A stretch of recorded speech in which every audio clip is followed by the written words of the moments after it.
So hello guys. अब अगर देखा जाए तो मार्वल और डीसी दोनों ही के अंदर हमने ऐसे काफ़ी सारे कैरेक्टर्स देखे हैं जिन्हें कह सकते हो कि वर्ल्ड्स को प्लेसेस को कॉन्कर करना काफ़ी ज़्यादा पसंद है फॉर डिफरेंट रीजंस। और वहीं अगर देखा जाए तो मार्वल कॉमिक्स का एनहाइलस और साथ ही साथ डीसी कॉमिक्स का डार्क साइड, इसके दो काफ़ी अच्छे एग्जाम्पल्स निकल के आते हैं जहाँ ये दोनों ही कैरेक्टर्स की कह सकते हो कि मोटिव्स हमें थोड़े सिमिलर येट काफ़ी ज़्यादा डिफरेंट एक दूसरे से देखने को मिले हैं।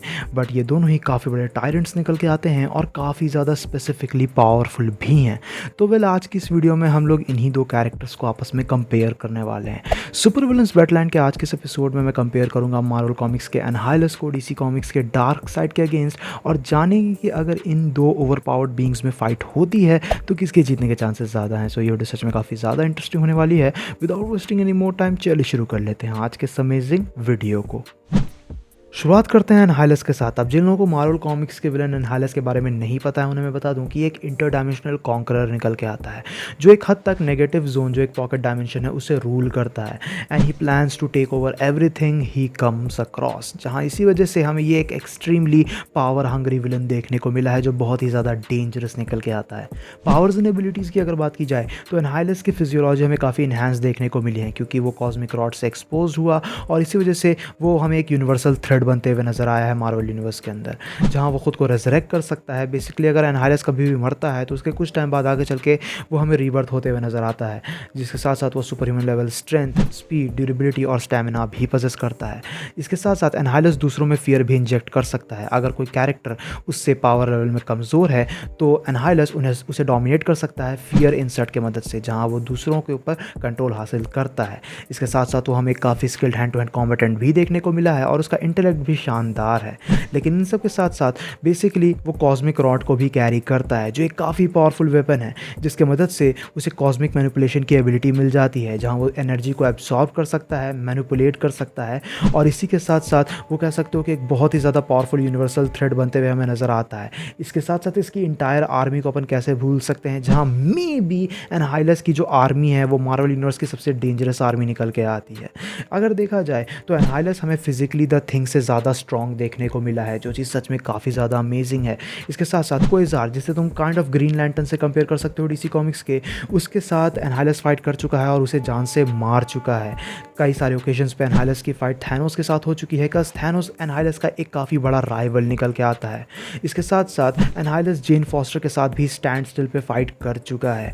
इतना ही नहीं, एनहाइलस ने तो स्टार सिस्टम्स के डिस्ट्रक्शन को भी सर्वाइव करके दिखाया है, जो इसकी ड्यूरेबिलिटी को शो करता है। और डेफिनेटली क्योंकि ये काफ़ी इंपॉर्टेंट विलन है, इसी वजह से ये हमें एवेंजर्स, फैंटास्टिक फोर और गार्डियंस ऑफ द गैलेक्सीज जैसे टीम के अगेंस्ट जाते हुए देखने को मिलता रहा है। वेल, अब बात करते हैं डीसी कॉमिक्स के डार्क साइड की। डार्क साइड हमें एक न्यू गॉड देखने को मिला है जो बेसिकली अपोकलिप्स प्लैनेट को रूल करता है। एंड इसी वजह से सिंस वो एक न्यू गॉड है तो वो हमें बेसिकली मल्टीवर्स के बाहर रिसाइड करने वाला एक बीइंग देखने को मिला है among the gods and other entities.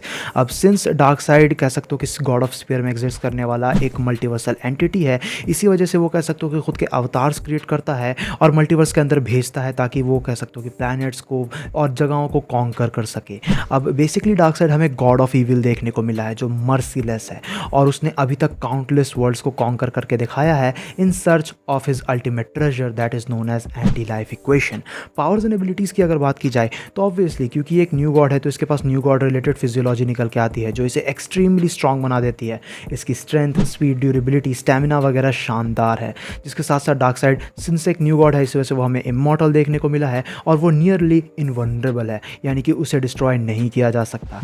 इसके साथ साथ ओमेगा इफेक्ट के एक्सेस की वजह से डार्क साइड बहुत ही ज़्यादा पावरफुल बन जाता है, जहां वो ओमेगा बीम्स रिलीज़ कर सकता है अपने आँखों से जो बहुत ही ज़्यादा कैपेबल होते हैं। ये किसी का भी एग्जिस्टेंस को मिटा सकते हैं, किसी को भी कह सकते हो कि पूरे तरीके से टाइम में कहीं भी दूसरी जगह टेलीपोर्ट कर सकते हैं।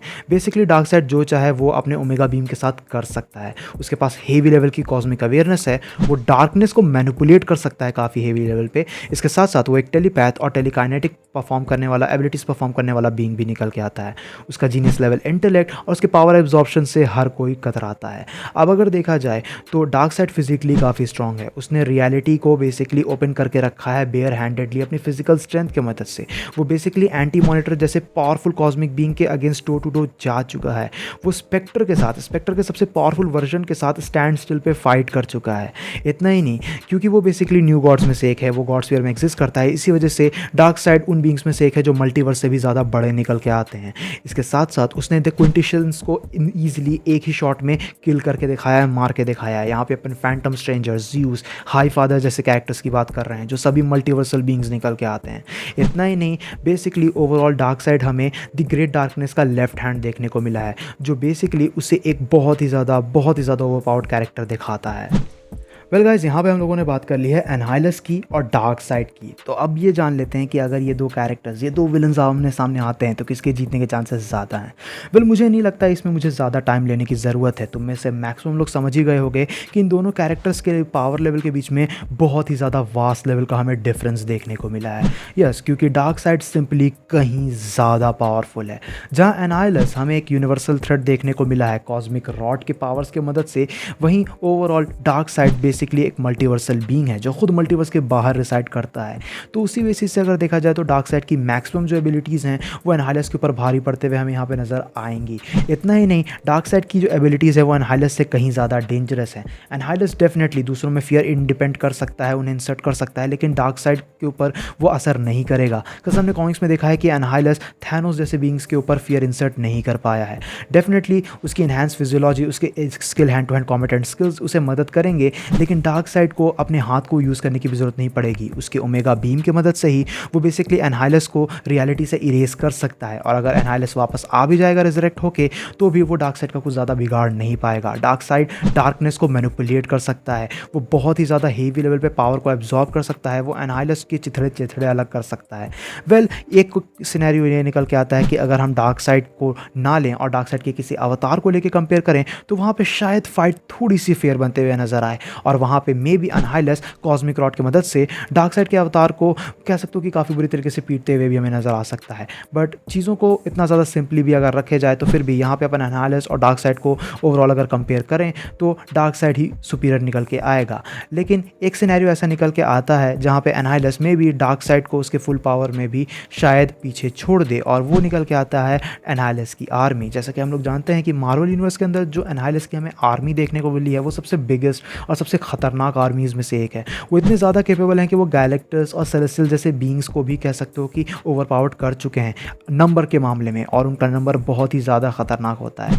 वेल, फिर भी डार्कसाइड के सामने अगर एनहाइलस की पूरी आर्मी रख दी जाए तो ये कहना मुश्किल होगा कि वो डार्कसाइड के सामने टिकेंगे कि या नहीं, क्योंकि हमने देखा है कि डार्कसाइड किस तरीके से द क्विंटेसेंस को वन शॉट कर चुका है, जिनमें फैंटम स्ट्रेंजर, ज़्यूस और हाई फादर जैसे ओवरपावर्ड बीइंग्स मौजूद थे, और ये सभी कैरेक्टर्स इंडिविजुअली एनहाइलस से तो ज़्यादा पावरफुल हैं। और अगर हम लोग एनहाइलस की आर्मी को ले भी रहे हैं तो हम डार्कसाइड की आर्मी को क्यों ना लें, क्योंकि डार्कसाइड अपोकलिप्स का रूलर है और उसके पास अपोकलिप्स की पूरी आर्मी मौजूद है जो एनहाइलस की आर्मी को आराम से टक्कर दे सकती है।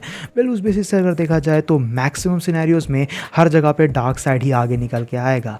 वेल, ओवरऑल ये दोनों ही कैरेक्टर्स काफ़ी ज़्यादा सिमिलर निकल के आते हैं, ये कह सकते हो कि मेंटालिटी वगैरह के मामले में, लेकिन फिर भी इनके गोल्स डिफरेंट हैं और पावर लेवल में क्लियरली डार्कसाइड काफ़ी ज़्यादा आगे निकल के आता है। इसी वजह से सुपर विलन्स बैटलाइन के आज के इस एपिसोड का winner the God of evil dark side है। सो गाइस, ये था वीडियो इन दो ओवरपावर्ड सुपर विलन्स के कंपैरिजन को लेके। आई होप सो कि तुम्हें वीडियो पसंद आई होगी।